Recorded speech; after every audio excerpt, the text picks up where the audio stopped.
Welcome back, everybody. Oh my God. Hey, Episode, I believe it's 83 of The Lookout. 83. Wow. 83. 83. I don't know if there's a significance for the number 83, but It's a hey. cool number. I have no issues Oh. with the number 83. All right. As long as we don't, of course, I am Meelz. I am here with the Platinum Chanel boy himself, Jeff. Yeah. Um, I'm this officially is The out Lookout, of of course. Platinum Chanel. Oh, I yes. have none left. I don't have any. I don't have any Platinum You're Chanel right. left. You know what? Just the name. It's like, here's what I'm going to do. This is like the crest of like whatever. You have the crest of Platinum Chanel. It's like in Yeah. Digimon. It follows you everywhere. It does. You don't. I will get another you don't need bottle to have it. eventually. Yeah, I'll get another bottle eventually. But I Yeah, am you don't- officially out, guys.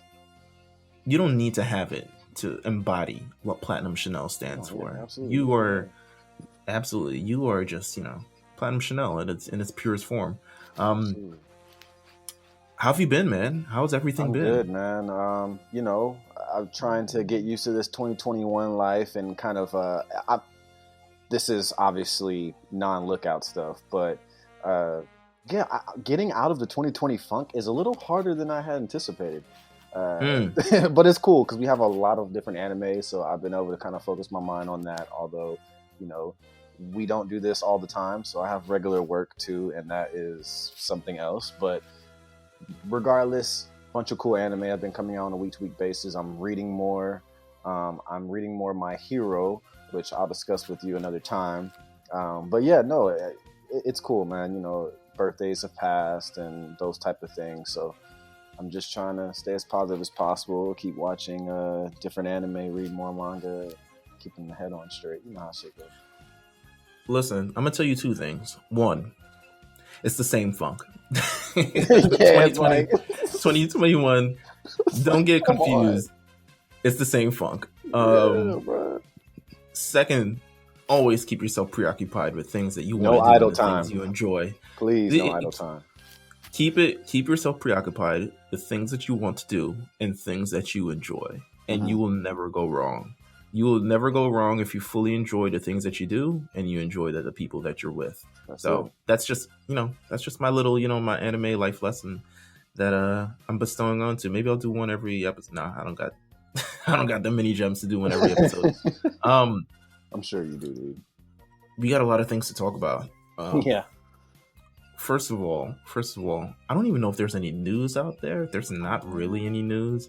I know that Black Clover is like essentially dead. That's the biggest news that I've heard this past week was Black Clover, which I haven't dived into Black Clover personally. Neither have I. So I can't like give you any like, oh my god, I'm so sad. I can't give you that quite yet, but it does have a pretty tight fan base. So I don't know. I don't really know how to feel about it. I guess coming from me, like as someone who's never seen it, I would probably say I will definitely check it out at some point. I've heard on and off things about it. I've heard some people say it needs to be redone. I actually hear that a lot. So I don't know, but shout out Black Clover. It's not fun when the manga is continued and the anime is coming to a very much so full stop. Yeah, and I know you I know that personally. I sure do. More than anybody, trust me. Yeah, I know it's just really not fun. You just gotta live with it. But we've got a very dope episode this week because later on in the episode we're going to have our friend Chibithot Sachi, who we talked about the first episode. We talked about the first season of The Promised Neverland with last summer, and she is returning to talk about whatever the hell is going on with season 2 of the show. Right. So expect that at some point in this show, but we have to start things off how we start things off. It's Titan time. It's Titan time. What my new favorite time in general? Just in general. Like I love being here. I want to stay here. here. It's a good time. But it's going to end. Like I know it will. At a certain point, and then we'll have to just start it over and just talk about Attack on Titan from the jump. I'm just saying. I'm just putting it out there. I don't know. 2023, 2022. I don't know. 2023. We don't even gotta wait that long, bro. We ain't gotta wait that long. We starting over as soon as this thing ends. We can rewind and we can restart. I will watch the series again. Considering how new I am to it, anyways, I can definitely run through this a few more times and it really not bother me. the best thing is, it's like episodes like this, right? So we have episode 9, which is called Brave Volunteers. It's episodes like this that put a lot of the early seasons into perspective, which makes us being able to talk about it a little bit more comfortably and with a little bit more knowledge now, especially that we know what we know. But this episode, it comes off the heels first, of last episode, which garnered a lot of hate and a lot of things. Have you heard the song? Fuck Gabby. Yo, I've heard a few. I've heard there was a guy on TikTok who did a whole diss record as if he was Aaron. Did you see that? I did not see that. Why have you sent that? I'm gonna send it to you. It's really funny. I did hear the diss song. Also, there's some backlash for actually hating Gabby, which is interesting too. Gabby, right? Gabby, right? But I'm not mad at people on either side. Anime fans are very, very, very once they become attached and they're in, whatever opinion they have, it's ironclad. You know what I'm saying? Like there's no way around it. So once you hate somebody or you like somebody, that's kind of it. And there's just no way around it. So I'm all in on the situation. You know my take on it. You already know my take on it. Fuck them kids. Fuck them kids. She didn't use her brain. She was upset, angry. And we lost somebody good, but that's neither here nor there. She's gone. Sachi's gone. Absolutely. Even though we saw a lot of her in this episode, which I don't know if it opened up a wound and poured a little bit into it. I wasn't ready for the tombstone scene. I wasn't ready for that, man. Oh my god! Just what am I?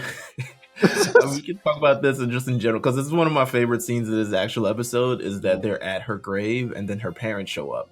Yes. And it's just like, oh, you knew my daughter. And she was, and the Marley and Cook, who was just like, I didn't, I'm just a guy from Marley. I'm just a devil from over the seas. Yeah. But your daughter appreciated my cooking so much. And I'll always remember her for that. Yes, please let me cook for you. And what does the dad say? He's like, Sloan ain't gotta pay, nigga. Is it free? Is it on the house? And he's like, of course. Which is like, it was the sweetest that Attack on Titan can get, right? I mean, you don't expect anything more than that. Like, I thought it was perfect, to be honest with you. I'm not even gonna lie to you. I thought, this episode showed a lot to me of kind of like, we've seen a lot. The first 3 seasons took place in parody, and we saw a lot there. And the first 8 episodes took place in Marley, and we've seen a lot there and kind of how people are treated. But this episode, I felt like took a lot of the worlds between both and kind of molded them together and kind of maybe put people on an even playing field as like, wow, they're good people just like us, which I think is what they've been trying to establish for quite some time. I mean, you see Eren having that relationship with Falco, and it's like, oh, there are good people on this side too. And you see, but then you see the Marlians being captured and assimilating into the world and stuff like that. And it's like, wow, these people are all right themselves. Like they cool themselves. What were your big kind of takeaways from this episode? Wifey's in this episode, man. Yelena. Hey, man. Ooh. Yelena is an Amazon, bruh. She's gorgeous, bro. Look, bruh. First of all, let me be clear. This is an anime. I didn't even know it was a woman first time I saw her. That's one. But now that you know. Oh, man. Now that I know, I can say this out loud. You feel me? But no, honestly, I think it was a brilliant episode of dialogue. I mean, it takes a lot to draw someone in with like, and it's Attack on Titan, so the wordplay. You walk out the room to get a water bottle, you may miss something extremely important. So being able to stay locked in onto this episode and get the dialogue and the jumping back and forth between timelines is brilliant. I really love the conversation. When they're basically talking to Yelena and the brother. We can't pronounce your name. We can't pronounce your name, but you got to fade, and looks like you're on our team. So it could be a little bit fade. Like the fade itself, it's you can tell there's not a lot of brothers cutting. if any? Easily. I mean, it's You more want like to talk about the line? I'm not a fan of the line, but I'm just assuming, considering what Yelena's hair looks like, that barbers are just very... Exactly. Yelena's sexy to me. She's sexy to me. You take them as you get them. I will say this. Look, this is why this show is brilliant. Asking the brother, that's what I'm just going to call him, because I don't know what this nigga... The brother, about his skin color. You know, I wasn't even offended. You know, like, it was like, it was asked, like, out of true curiosity, wasn't it? Like, it wasn't like, ew, why'd you know, it was more just like, hey, by the way, like, you know, why do you have dark skin? And he was like, well, honestly, I'm one of a kind. Like, you know, man, like, first of all, he had the hand, it was very Jeff-esque, by the way. It was. I just want you to let you know, very hand on the chin and be like, with a little eyebrow up. He put a little eyebrow up. I'm watching it now. If you must know. God made me this way, and guess what? God made all of you too. And if you want the word of God, it was a very cool way to dismiss anything evil. He was just like, "Oh, I'm just like you, man. I just, you know, my skin's a little darker. That's all." And they were like, "Oh my god, oh my god, that was so smooth." Yeah, that was okay. I'm cool with you. And just like that, there's no racism. Just like that. And that's how racism was abolished on parody, one step at a time. I mean, you know, racism is still living heavy, but no. Do you think that was interesting? Like that they even put that line in? You know, like do. What's the true purpose of them just throwing that one liner out and having them answer it? You know, it's almost like they were trying to let us know, like, hey, we know that we haven't represented people of color on this series, and here's why. And they did it in such like a proper way that I respected it. Like I didn't find it like disrespectful. I think it's that. I think it's 100% that, and they included in the show, and he had a very, I would say, a semi-prominent role in this episode, but he's important to this show. Right. Thus far in this episode. I think it's also to establish, because he definitely says, like, yo, I was pretty much the man above kind of made me different from everybody else. And I think it was to establish that there are different beliefs beyond the belief that Ymir created the Eldians, and that Eldian, because the Eldians on parody, they don't know squat about squat. Like they attack the ships, they manage to bring in the people. Zeke's people are double agents in the show, which is fine. It's it's whatever they're gonna do. And they learn immediately. Hanji and Levi, they sit down with Yelena and I'm gonna call him O. Yeah, I don't know. We gotta figure out how to say this man's name by the next episode, though. Easily, we definitely have to. But they sit down with him and they're like, "Yo," they're explaining all the weaponry. They was like, "Yeah, they've advanced weaponry. I mean, we've got planes that will drop bombs on people." And there's like, they have things that are in the air. Yeah, and why haven't they killed us yet? Yeah, why haven't they pulled up on us? And it was like, because they found out y'all stole the Titans, and all the other countries just ran up on us. They're like, yo, they down 2 Titans. We good here. And all they got is the armor Titan, the most bitch ass of all Titans. Yeah, because Yelena was like, well, I mean, they're at war with a few different nations. It's not just about y'all. You know, like there's a lot of shit going on. And I think that was important for us to find out too. Because you wanna see this as, well, when you watch it as, hey, Paradise versus, you know, Marley. And it's way bigger and deeper than that. And that puts it in perspective, like, hey, you know, yeah, they could have came over here with planes and did, but there's so many other things going on that it's not just about you guys. Absolutely. So they learn a lot, I mean, from other cultures. Once they capture all the Marleyan ships and learn kind of a lot from the Marleyan technology, they take in their cooking. You see Sasha grubbing in on lobster.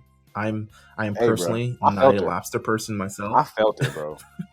The thing was, like, she's so greedy, you know, she didn't even dip it in any butter, nothing like that. She just ripped it straight off the, you know. She don't know what butter is. Yeah, that's true. Imagine Sasha tasting butter.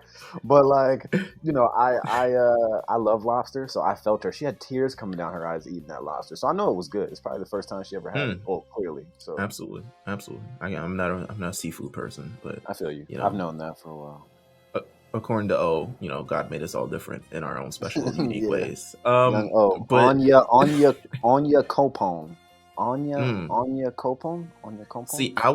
I would think that's how it's pronounced, but I know I'd be wrong. Yeah, we know that's not how the Japanese say that. Like, Yeah, I know no I'd be way. wrong.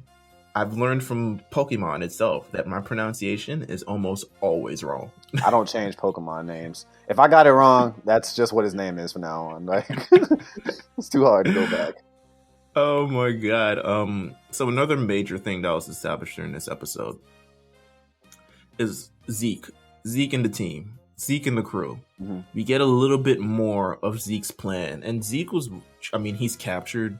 He's captured in a sense. People don't trust him. Levi won't stop looking at him. He's sitting right across from me. He's just like, yo. Even Zeke is like, it's a little awkward in here. Would you mind stop staring? He's like, what? Excuse me? I stare at whoever I want. Yeah, nigga, you know what the fuck I am, bro? I had I'm my the sword in king your of mouth parody. not long ago. Yeah, like, Yeah. stop playing with me. I run this, all right? Listen, when I'm over there, you can tell me whatever the hell you want over there. But we learned a lot from Zeke. Essentially, Zeke, the first fleet that went over there, the one where they shot, where Yelena pulled up and pretty much blew this man's head off, was essentially Zeke's followers. There were Zeke's followers and there were Marlene people, and essentially Zeke's followers turned on the Marlene people, their own armed forces, and they were assimilated into parody, and that's kind of how the parody Marlene kind of, I don't want to say agreement, it's not really a treaty, it's like them being double agents, turning their back, and also giving them a whole bunch of knowledge on what's happening. But that is purely because that Zeke wants a better world for Eldians. And he wants to use the power of the Founding Titan, someone with royal blood, and to potentially start the Rumbling. Are you aware of what the Rumbling is? What is the Rumbling? The Rumbling is when they're able to unlock all of those Titans that are in the wall. Okay, and they will stomp out everyone on the earth. And so essentially there's their way, or at least Aaron's way that he saw is that we cannot, the only way this ends is if we kill everybody, because people are not going to see us. People see us as Eldians, but they don't really see us as people. They see us as monsters who can transform into Titans. Right. He says this during the show. That's it. Yeah. So they'll never see us truly as people, and they'll never accept us as people, and we'll never be on the same wavelength. So we got to kill them. Because they don't kill us. There you go. That's that. Or they're gonna kill us. And you know what? That he's sticking with that plan. He stuck with that plan. The flashback from 3 years ago, he's talking about it. I mean, even in the final episode of season 3, when they're looking out at the ocean, and when he sees that everyone across the ocean, we search for freedom. We feel like we found it, but what we really found is a world full of enemies, staring right back at us. So he's held onto this kind of ideal for a long time, and you can see that it has begun to warp him from a very much so eager, ready to fight, ready to defend his family, and warped him into this very, quite frankly, I've said it last episode, I'm sticking with it, warped him into a psychopath. I mean, we're just going with that no matter what. Yes, because look at him.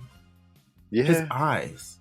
He's gone. His eyes don't, the zeal that was in his eyes when he was a kid and when he was trying to save people and when he just learned about Titans, he was kind of trying to save Parody from what he thought was the danger, which was the Titans on the outside, just the outside of the walls. And stuff like that. He learned so much more. And what he has learned from it has warped his entire being so much that he cannot go back to believing that there are good people outside of these walls. It's just too much for him to do so. He's seen too much. He's seen too much in past. He's seen how his Eldian people were treated. End of season 3.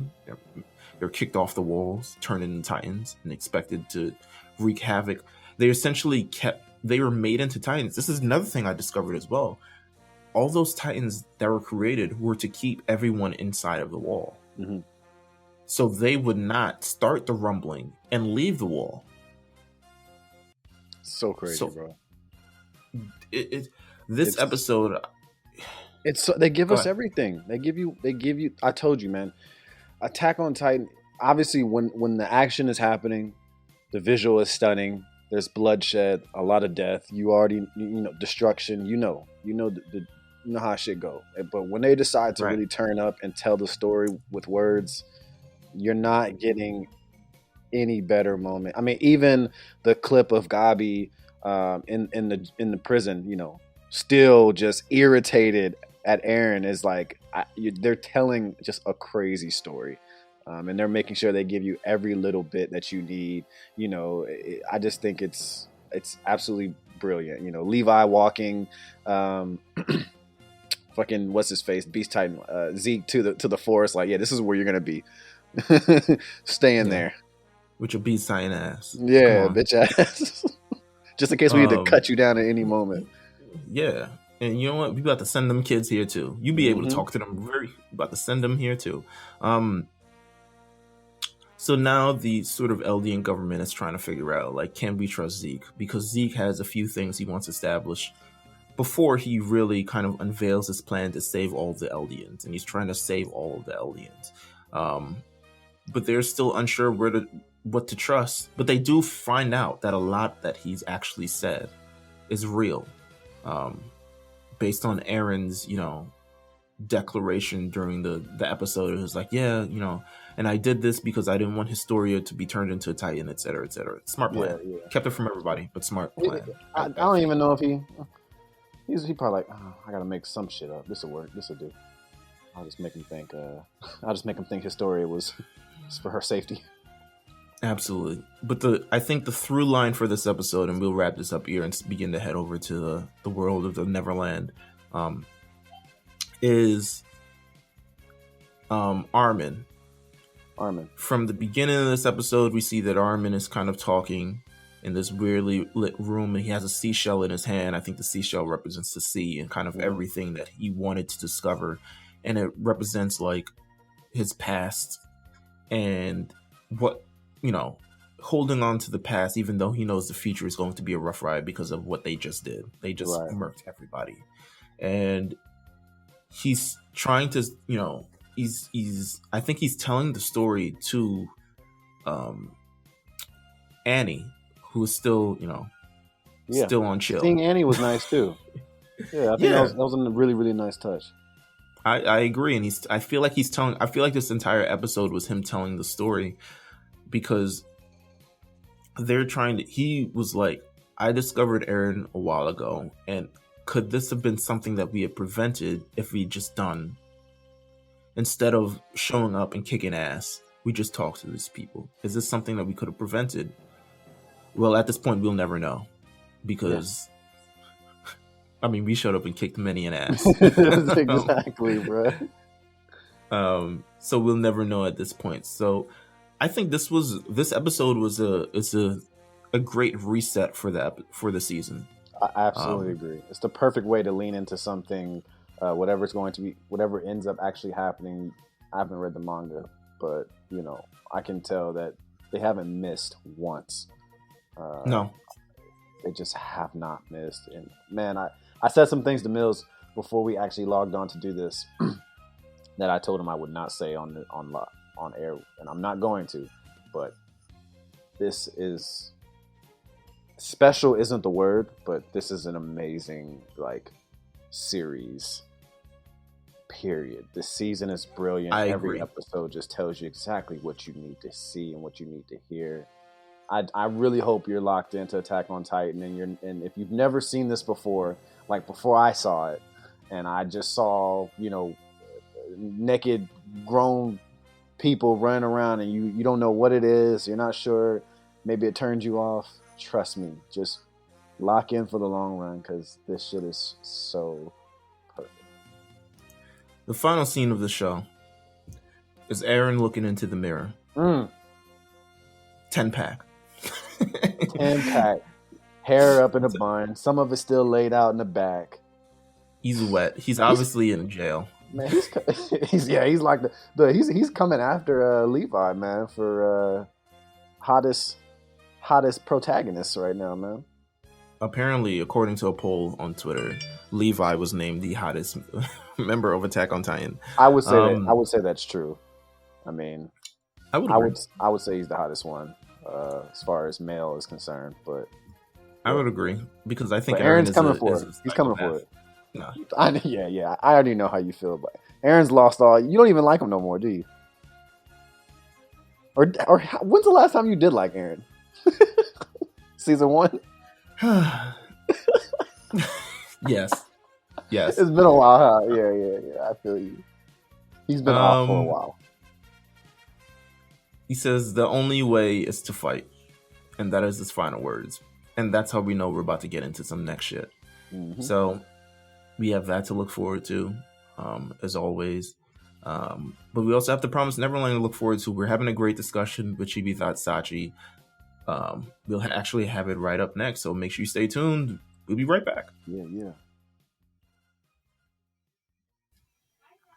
And welcome back to the show. Thank you guys for tuning in. Of course, you just listened to the Titan Time episode of the show, but we have to get to the main event and what we're really here for. That's right. Which is to talk about the very controversial The Promised Neverland Season 2. And there is no way we could talk about The Promised Neverland. I think at this point, it is like built within the actual show itself that we cannot talk about The Promised Neverland without this person on the show. So we'd like to welcome back. Has to happen.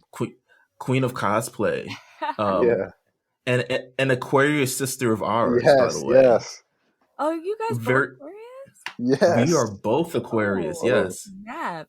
So that is... we gotta. I think your birthday is the day before Jeff's. Yeah, I'm 29th. Wow, and I'm the first. Oh no, okay. So a couple days before, but nonetheless, we are here. We have to talk to none other than Chibithot. Welcome back to the show, madam. How are you feeling today? Hey everyone, thanks for having me back, guys. It's been a while. I'm glad to be back. Absolutely. I'm good. I'm tired. 2021 is starting. It's starting. Yeah, we're here. Nothing too bad. We're here though. Absolutely. So we're here, obviously, to talk The Promised Neverland and everything of the sort. And it's been very controversial, this actual show, because, well, all right. So, how do I begin this off? Okay, so let's begin this off with the expectations of the show itself. Sure. Because we ended up, last time we were on the lookout, we talked about The Promised Neverland Season 1, and we were so excited for Season 2. I mean, Sachi's there screaming like Goldie Pond, like yes. Yeah. That's what everybody's talking about. The best arc, like in my opinion, and it's yeah. Well. No, I reread it last night. It is the best arc. It is 100% the best arc. Like in terms of where the Season 2, like I started watching Season 2, and it's like, you know, like at that point in the story, like things are already kind of slow. Like they escaped. Yeah. That was kind of like the main reason why everyone, you know, was kind of watching the show. So like the fact that like this little slow part, this kind of downtime doesn't build up to what we thought it was. Oof. Big oops. Absolutely. So it's a show that we've all been championing, obviously, because I'll be honest, I've been telling people who are like, I need to get into anime, I want to something. To me, I've been telling them watch The Promised Neverland because it's kind of like a bridge that isn't like, okay, you know, super heavy shonen, One Piece, Monkey, Luffy, it's like interesting. It's like anyone would be interested in that. Absolutely. And I still think the first season is pretty much like the best season. It's like the best first season in anime that one of them that I've ever seen. Like up there with Attack on Titan. Because I agree. The same way, like when people are like, oh, I want to watch an anime and stuff. Like you show anyone the first episode of Attack on Titan and they're gonna watch it. Like you had like that plot is too crazy. Like your mind's gonna be like, what? Absolutely. So it was incredible. It was a phenomenal change of pace. It was just everything like that. So we're super anticipated for Season 2 of the show. And yeah. I mean, What's up with the side, man? I keep saying I have not read the manga, and I'm hearing things on Twitter from my other friends about what's going on in the actual anime for season 2, and apparently there's some situations that are making fans uneasy. Well, I'm interested to hear like your perspective. Like, how are you enjoying season 2 so far? Someone who hasn't like read the manga. Well, yeah, considering I haven't read the manga at all, I mean, Yeah, I don't really know what I'm missing, I guess you could right. say, at least from the people who have read it. But I mean, I've enjoyed it for the most part. Okay. There are some things that's like going on. I'm just like, what the fuck is this, or what's Yeah. actually happening here? But I mean, it's a good time for someone. I haven't read the manga now. From everything I've heard, the reason why people are upset about it is because the manga is very, very good. Yeah. Yes. Apparently, Like it's the anime flawless. is doing what like an original storyline kind of thing. Hmm. Is that like the Yeah. actual news, like the tea? So yeah, so what I've done is I've taken a look at there's other shows that have not followed the manga. I mean, you talk about what I would relate this to with Jeff, who may experience this, is Full Metal Alchemist, the first one, right? Yeah, the first one. Which doesn't closely follow the manga, and then it kind of goes off and kind of does its own thing, kind of in a way. Which is why Brotherhood is so renowned. Right. So I would equate that to the feelings that you have on that. Really? Or I believe Because I completely dismiss the original Full Metal Alchemist. Most people do. Yeah. Yeah, the difference is though, I don't think we're gonna get like and it's funny because someone made a joke about this on Twitter. Like, I'm just gonna wait until the Promised Neverland Brotherhood comes out because Right. And it sucks because like I don't even think we're gonna get like a real. I don't want to say real because this is the real version, but like a true version, I guess. I mean, I feel like it might happen, especially with crowd support and how everything is going on with social media these days. But it's not. It's not the only. It's not the only show, but I just think because of the high pedestal and kind of how that first season kind of ended and the way it told its story. And if you continue through the manga, you absolutely loved everything that was going forward. I mean, other animes that haven't really followed the manga, Tokyo Ghoul, Yu-Gi-Oh! To an extent. I think Yu-Gi-Oh! Is just really a tonal shift. Yu-Gi-Oh! In the manga is more like, and you might die, and Yu-Gi-Oh! In the show is like, ha ha ha, Shadow Realm. I mean, Tokyo Ghoul is a good example because if you look at after season 2, that series just, I don't know, man. It's just, it was never the same. Absolutely. Right. And I think what they've decided to change from the original manga content we're going to get into, but it is the most pivotal part of this actual thing. And I can only say it with underline, it's bold, it's in italics, it's got arrows pointing at it, and that is Goldie Pond. Yeah. Because when you read the manga, and I've tried to take the second season of the anime and I'm trying to like watch it in a vacuum without actually like okay, maybe I can just black that part out of my mind. And then I read the manga again. I was like, fuck. So it's that good. It's that this Goldie Pond shit is that good, right? It's not even so much as that. I mean, it's fucking like amazing. Taking out like for instance, if you watch like Brotherhood, it's kind of like if the whole dog thing never happened, right? And you just never saw that side of like alchemy. Like it's kind of like it's a pretty pivotal part of the story, which I don't even understand how. Are they like sugarcoating demons here? How are they going to tell? No, they're not. They just completely erased. Like it. They just. Am I right? Like because I stopped. I actually did not watch the last episode. No, they completely erased it. It is gone. Okay, it is gone. I also saw a photo of Norman. Norman is back. Yes. Norman is back already, yes. And he's Norman is back already. It was an interesting. Right. I mean, it's like the last 5 seconds of the episode, right?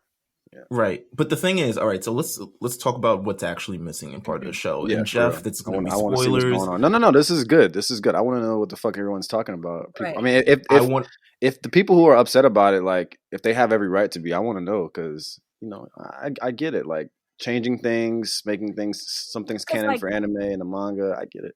this essentially would mean a lot of characters we never meet. Right. And a lot of those characters, like, stay till the end of the story. So it's kind of like, huh? Okay. Yeah, it's very interesting in terms of what they decided to take out, which was a lot. But this Goldie Pond arc, well, there's a search for, William Minerva. There's a search for that arc, which brings us to a major character in the show called Yugo. Okay, Yugo. New name for me. We don't know him as Yugo yet, but he doesn't actually introduce himself till like all later after the fact. But he is someone that they meet exactly when they head down to that underground bunker thing. Right. They meet him right there. Okay. And he threatens to shoot and kill all of the kids as soon as they get there. Okay. I like that. But he the fact that he wasn't there, I think, was the first kind of like triggering moment for a lot of people in the show. It's like, wait, when the fuck is this guy showing up? So I didn't even, it didn't hit me yet. Like, I'm still thinking like, okay, maybe this is like the first part. Because in my mind, I was like, wait, maybe they met him at Goldie Pond. Maybe I'm mistaken. Because, like, you read that so long ago. So it didn't even click to me that like he was supposed to be there already. Yeah, he was supposed to be there pointing a gun in their face. Dang, man. You telling me I missed this type of action? Listen, he was supposed to be there. He's an integral part of the show because he essentially, Yugo, Mister, is from a previous set of kids that escaped what do they call it again? Farm? The house. Yeah, the house. I keep forgetting what they actually call the actual thing. But farm. There we go, farm. Yeah. So he represents an adult who escaped the farm over like 13 years ago. Oh, man, I'm looking at him right now on Google. This is a great design, man. This isn't fair. Look at this design, man. This guy's incredible. He hates the kids initially because they represent something that was old in him. He was previously that wide-eyed, young, I think we can make it to the human world type of thing. And then everyone who he escaped with got killed. So he was the only survivor left. Wow. So now he's a jaded former shell of an actual person, and he despises the kids. He does not want them there. He was like, yo, you're going to eat all our food. Like, get the hell out of here. You have this amount. And they pretty much like, nah, there's like 20 of us kids. Like, we're staying. Like, right. And then, you know what's true, too? When they showed his room. Yeah. Which, it's like, how do you're just going to show that and just, like, there's not going to be a way to tie that back in. Like, if we're already seeing Norman, then... That's dead, huh? I wonder why they decided to take that route. I mean, like they showed unless they have plans for like a film or something of that. I don't know what they're. I'm looking at the design now. I'm a little upset that this wasn't featured. Yeah, because this technically essentially would have been everyone's first like badass character that isn't a child. Or like badass character in general, because we haven't. I mean, Isabella was badass, but she was also evil. So and just a human itself that has existed outside of the walls. Like, you know what I'm saying? So there's other things that are established in this Goldie Pond arc. I'm just gonna run through them, and we can comment on them if we do. They learn essentially that there are humans out there. So they learned that they are not only the only humans, that the farms doesn't contain the only humans on this side of the world or in the demon world. There are actually other humans out there, hence the Yugo, and they eventually discovered the resistance and etc. like that. Emma and Ray learn how to fight demons, so they aren't completely slaughtered, and not fight demons with bow and arrows, but with actual guns and shit. So that was always fun because they essentially are told or directed to Goldie Pond. Wow, there's so much. I feel like I'm describing a whole fucking show now. You might be. When it all said and done. It literally is that much information in this. Like, find out everything. They're directed oh, we have to go to, I believe the coordinate is AO something, but it's Goldie Pond essentially, and they're directed to go there.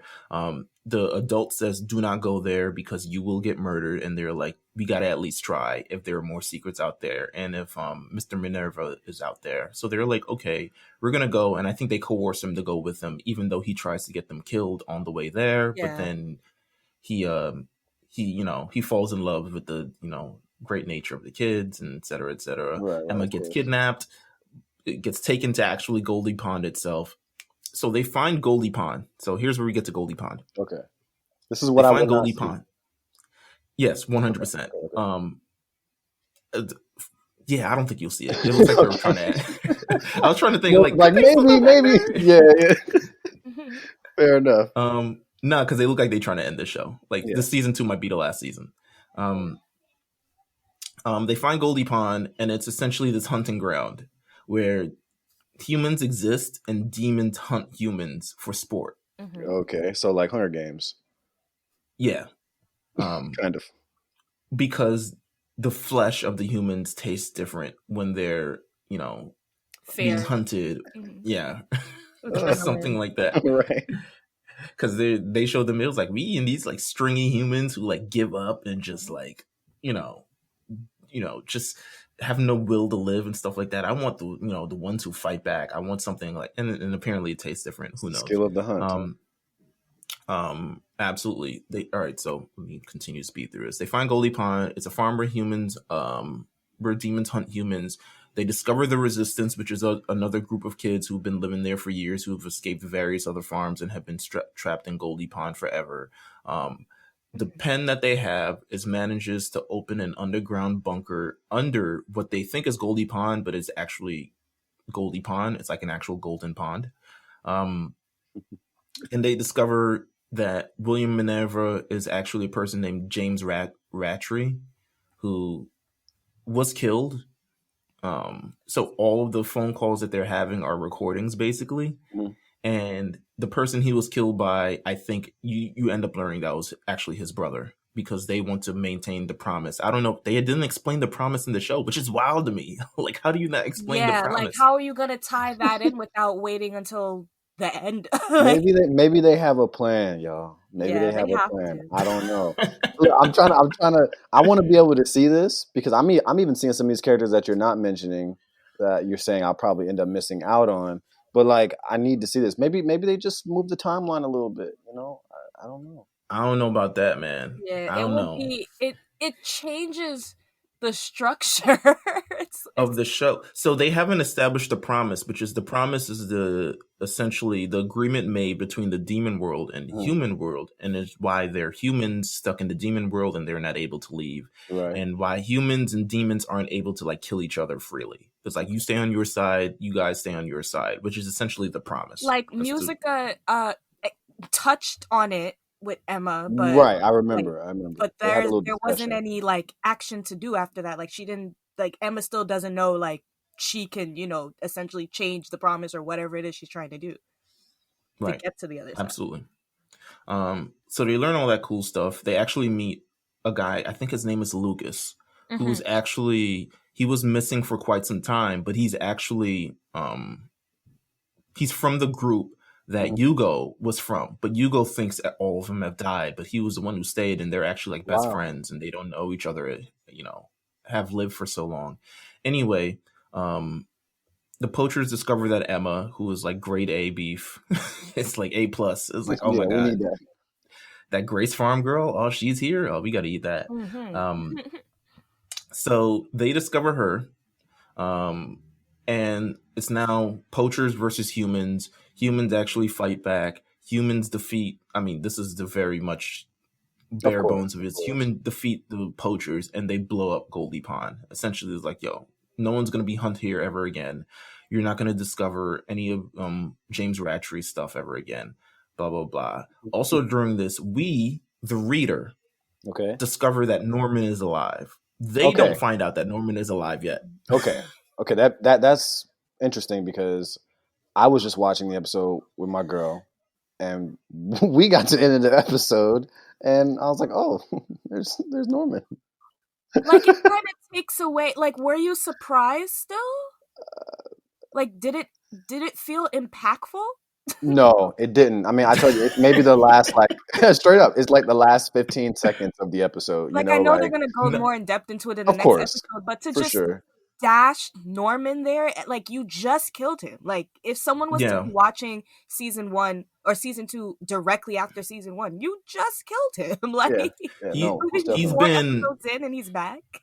Yeah, he's been like quote unquote dead shorter than he was alive in the first season. Yeah.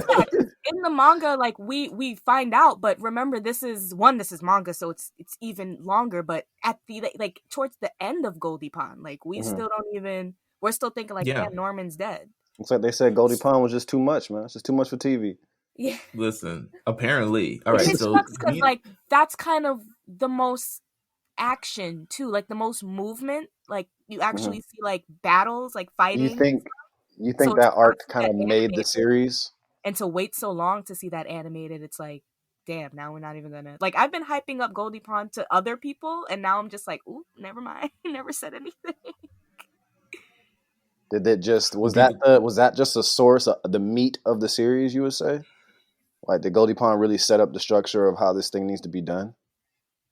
I feel like it was the beginning to it. Because it's like they escaped, and that was it. There was no plan really after that. Right. And then like Goldie Pond, you were able to like find out more, meet other people, like decide like, okay, now they're gonna come with us. Now we have a bigger group of people, and then that sets in the chain to all the other things.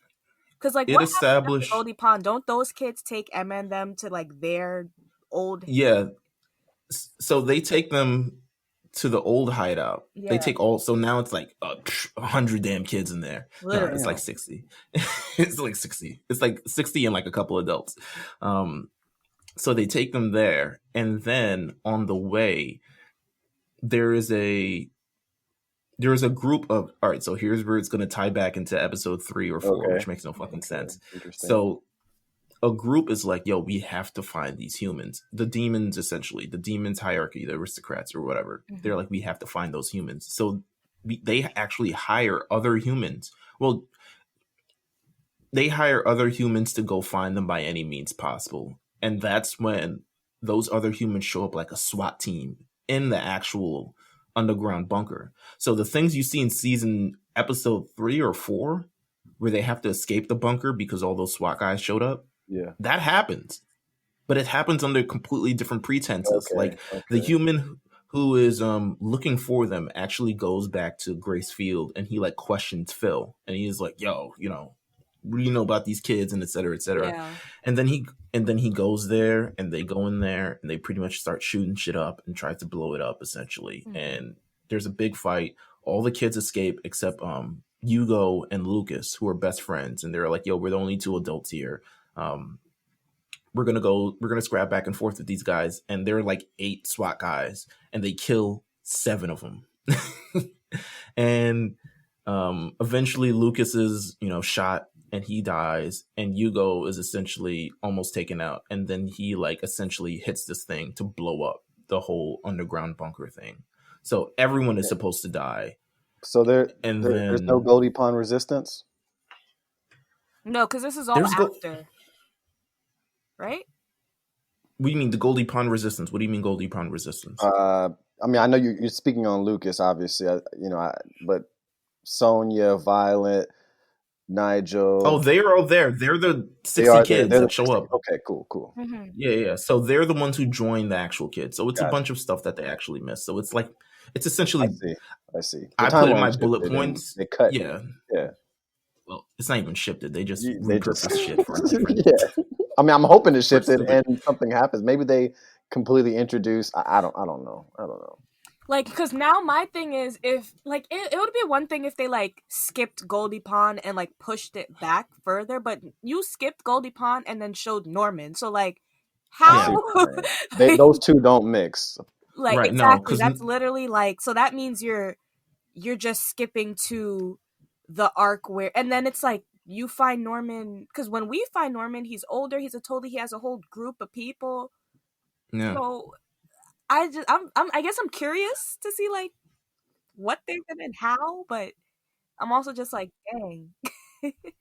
When you find Norman in the manga, he a totally different nigga. Yeah, like it's like an Eren reveal. Like it's like a oh snap, like when you see Eren first time after the time skip, it's like that. It's like, oh my god, like holy shit. Absolutely. The same chills. Like I remember to this day seeing that. His whole swag different. It's Norman.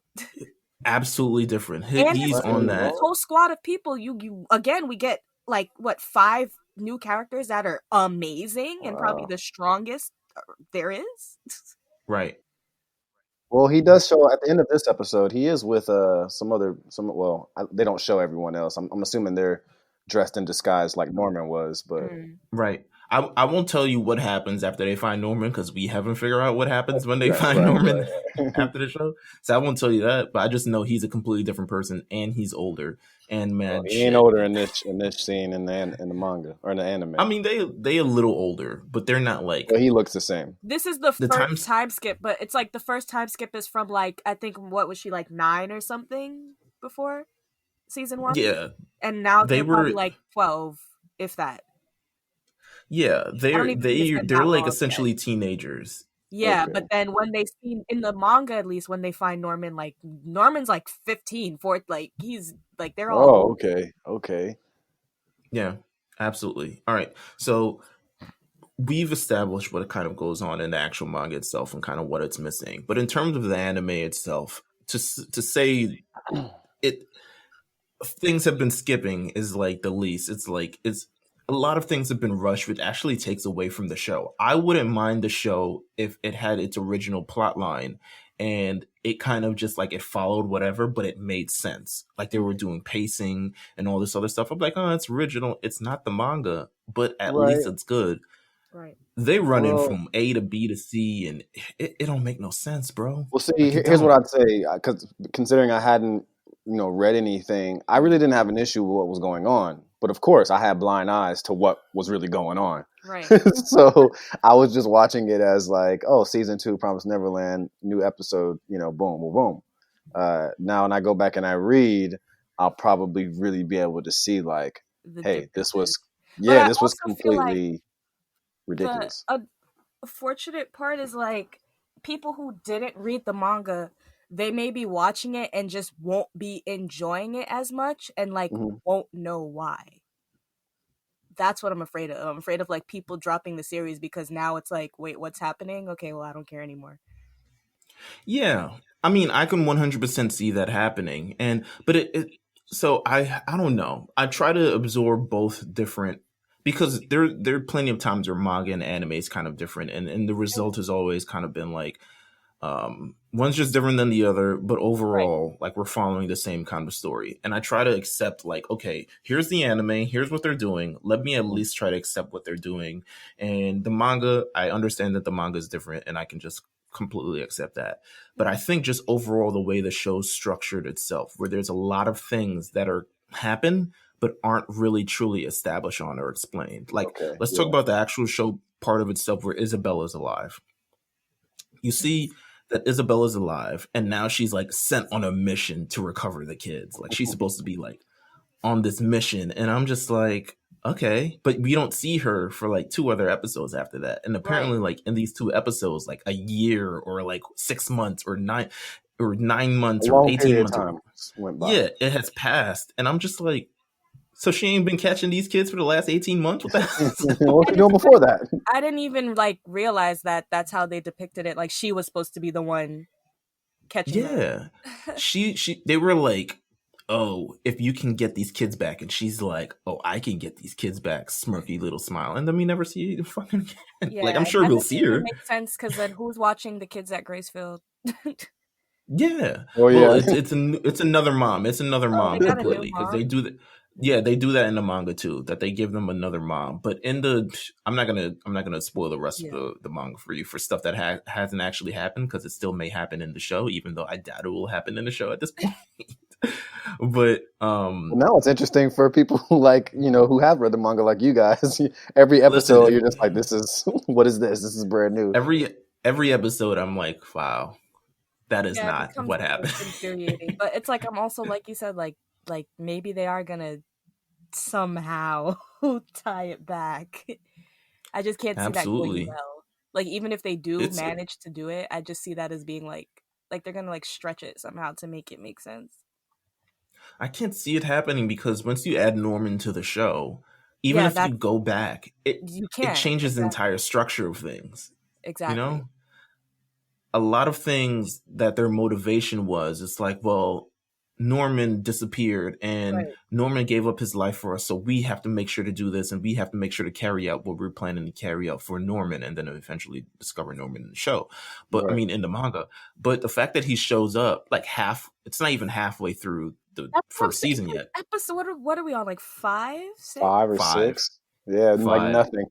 And like you And said, it's then true about like them not being able to go back, and maybe you're right that they are just trying to like end the anime, like, because you can't, like, story wise, you really can't go back. Like, Well, it might just be a dead subject at this point. There right. won't be any Goldie Pond, and they'll find other ways to, fill in the story. But like you said, it does give the audience who doesn't read the manga a whole new thing, or Right. who does read the manga a whole new thing. But I don't. Again, maybe it's backfired a little bit to the true fans that are really interested in making sure that things like masterpieces stay the same, Right. which is what we absolutely. think that they have on their hands with Promised Neverland. It's one of those where we'll look back in 10 years, all three of us, and be like, damn, Yeah. remember the Promised Neverland? That was amazing. Good times. Right, because the story But is just really but great. now we'll bring this moment up. Yeah. True. Absolutely. And there's like it's just so many inconsistencies within the show itself that kind of Mhm. make it not as fun. Like for instance, right? Let's talk about the latest episode. So the Sure. latest episode, I mean, the kids are pretty much like they've been ousted from their hideout. Mhm. They're now living in like this temple bando type shit where they're like eating soup and everyone's dirty, and I'm just Yeah. like how y'all get to the poorhouse already? This never, I mean, I don't want to keep saying this never happened in the manga, but like Mhm. how y'all get to the poorhouse already? Are they like in disguise? They're in disguise when Yeah, they go when they into hit the the city. streets, they look Okay. like Yeah. demons. Yeah, when they hit the streets, and that only happens once in the manga, by the way. But What, they do it every day? nah, yeah, they do it every day in the actual show itself. But we discover in this episode that demons kind of have hardships as well, and they need humans, or else they need to eat humans, or else they're going to deteriorate. And you see this couple of demons with their like children. Their children are deteriorating in front of them, and they're dying in front of I them feel no because they sympathy need. for this Yeah. scene. I don't know what they're trying to do. It's almost like Tanjiro with the demon, with the, I'm like, Tanjiro, I don't know, man. Just let him die, man. It's no big Oh, deal you're right going here. to love Emma. Yeah, because they're deteriorating because they need human meat, but all Right. they're not given good human meat. They're given like some shit, some test tube, Scraps. yeah, the scraps, which they in the manga they show how those are made. They're made in like a mass production plant. So instead of actually like people giving birth to kids, they like essentially create kids, and they all Oh, have tubes yeah. attached to them Wait, and all this other stuff like that. they Like it's don't some show wild that. shit. They're not gonna show. It's too Yeah. much. They changed it up. They was like, you know what? Some of this stuff we put in this Yeah, book, but we that can't. panel, like, I know you know which panel I'm talking about. Like when you see the kids cooped up next to each other, like with the tubes. Yeah. You do get to see some heads and legs and arms, but so that makes a lot of sense, Meelz, because in this episode they do a few quick shots of like heads, like kid heads, but they all look the same. Like it's the same head in like 4 different jars. It's like cage-free chicken, and then like Yeah. Okay. That makes a lot of sense. I was wondering why that one head. I was like, why is there? Yeah, they have mass production. They have mass-produced kids that they feed to essentially the regular people and all the higher aristocrat. It's like a, structure, like governmental structure, like society structure thing. Yeah, it's America. It's Literally, like all the kings and queens and aristocrats get the good kids, but all the other normal people get like the shitty kids and all the other stuff like that. So the daughter is deteriorating. So the demons have to go out and find. It's like, oh, we got to make sure how to find these, we got to get some human kids for them to eat. And while they're out while they're out in the city trying to get more food, Emma and them are out in the city trying to get more food. They're discovered. So they do a run thing, and essentially, they try to escape them. They're like, yo, we smell humans. What the hell's going on here? So they're on the run. They're running from these two, I guess, parents or wherever who's, taking in charge of these very sickly kids. They're running from them because they're like, yo, they're humans. We could find them. We can at least, I guess, eat them. I don't know what their actual plans were. They wanted to eat them and feed them to the kids. Right. So they managed to split up. Emma and Ray get cornered.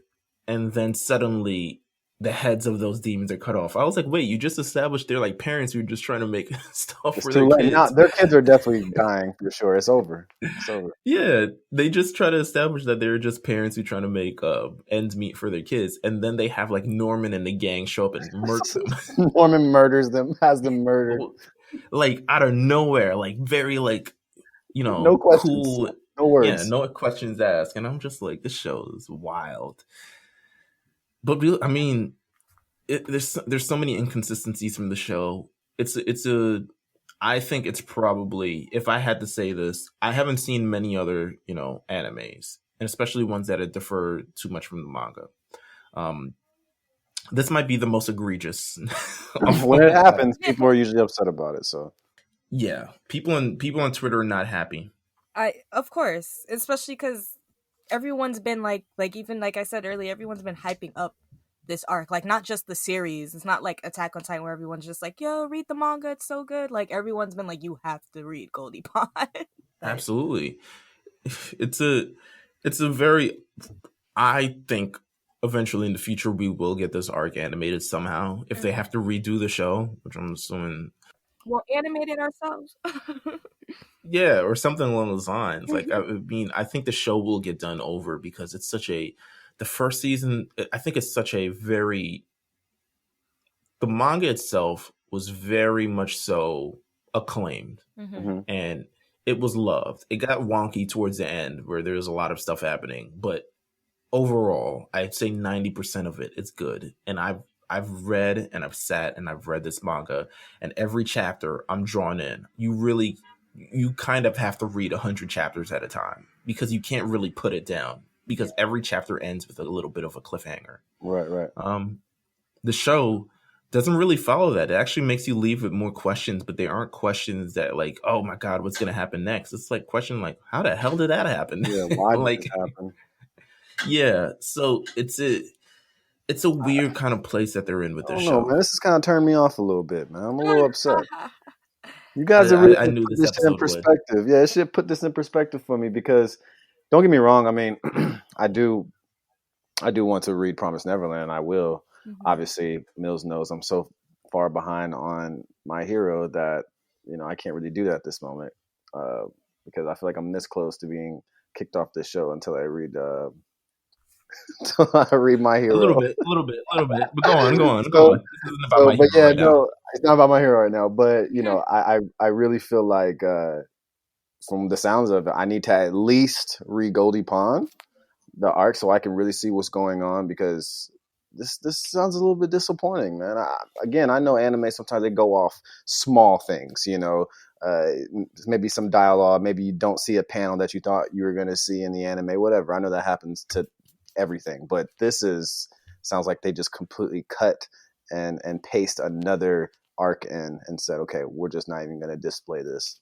Yeah, or maybe they're just trying to like rush the story, which is possible with the story that we got in the manga. Like you can skip all of this stuff and just go straight to the end, but it's like gross. Like, they shouldn't even made a second season at this point. I'm like, yo. Exactly. Let them escape. Or it's like that. Just give us filler. Like just give us a whole different, like, I'd rather that than you guys just rush it, or I don't know. Interesting. Yeah. This is interesting. It's not a great. When I first discovered on Twitter, I was like, oh, there's pushback because I was like on episode 3. And well, I hadn't watched episode 3 yet, but I looked on, the timeline. And I was like, oh, people are like, yo, this isn't following the manga. And I'm like, oh, okay. Well, maybe they follow it eventually. They reach the house and everything. Everything is good. Cool. They'll get to it. Yeah. They get to it. I mean, this whole episode 4, Yugo might show up in episode 4. I'm like, wait, Yugo's never in the show. Wait, who the hell are these guys? Why are they shooting people? They don't even have a reason why they're shooting people. Who are they? Where did they come from? And then, yeah, I just kind of watch it now for sport and see kind of like what's going to happen. Yeah, I think that's what I'm going to do as well. Is that what's happened to the Promised Neverland anime? Yes. Just watching it now? For I'm just sport. watching it. Damn, dude. I'm like, this might happen. But I also, like I said earlier, I also feel like a lot of people, even if they haven't read the manga, are going to end up feeling this way anyway because it ruins the story. Like, whether you know it or not, you're going to feel like, it's going to be underwhelming. Huh? Yeah, it's going to be completely underwhelming. And then it kind of sucks because it's going to make the whole series seem like, oh, like, this is what you guys were, you know? Mm-hmm. Like, even if they have no idea about the manga or whatever, like, they're still going to feel this sort of like, oh, season 1 was amazing. Absolutely. Well, this week, if you're looking forward to the Promised Neverland, they're going to show a recap episode, which I was in my mind, I was like, wait, just another strike, recapping? Right? I was like, wait, what are we recapping? Yeah, I mean, there's only been 5 episodes. I don't know what we're really recapping. Something's going on in that. Something's going on there. Something's going on. Absolutely, something's going on, and we need to get to the bottom of it. But they're showing that.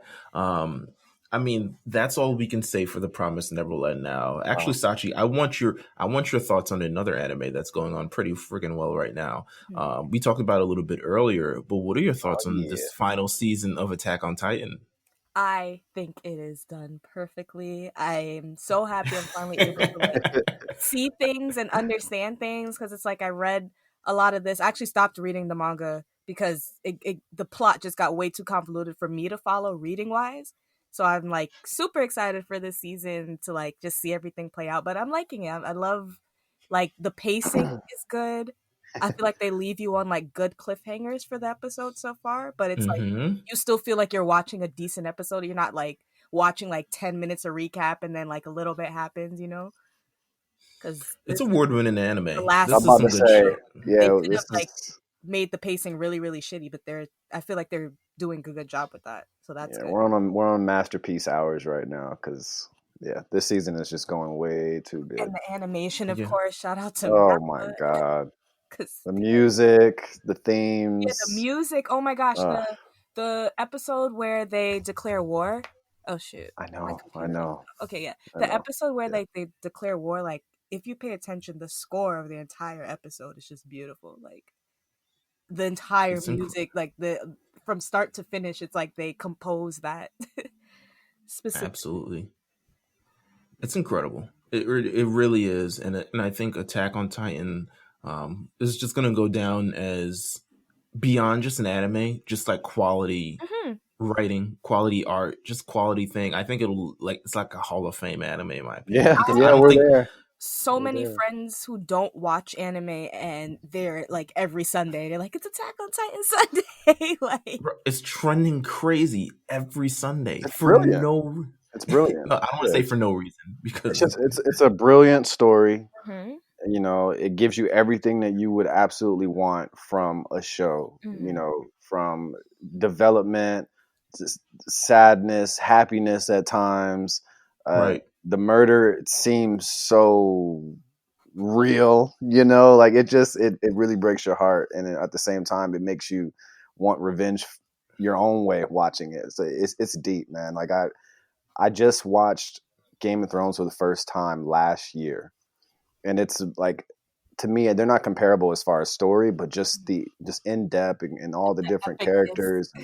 It's just it just makes a lot of sense to me. I'm so mad. Well, I'm not mad I got into it late, but it's just, I just think it's brilliant. Yeah, I mean, I'm ready to bow down. Like, I'm bending the knee completely for Attack on Titan. As you should. It's a great series. I'm excited for it. And this is just part 1, and you know, like, it's definitely going to be a part 2 season. So I feel like it's nice to have like that community anime again. Like, we saw it and felt, at least for me, like Attack on Titan, the first season came out while I was still in high school. And I saw people who like did not watch anime get hyped for that. So it's like, it's nice to have that again. So I feel like we're all on the same page.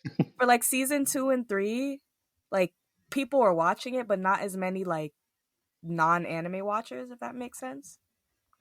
So it's nice to see people like get back into it with like a really good series.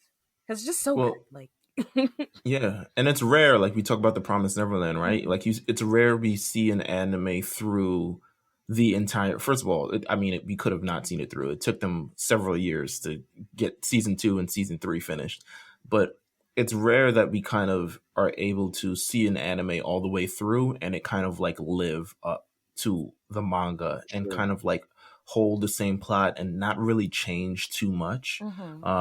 And the story is just so riveting itself that you know that you don't really have to change anything. So it's very rare that we actually get these experiences.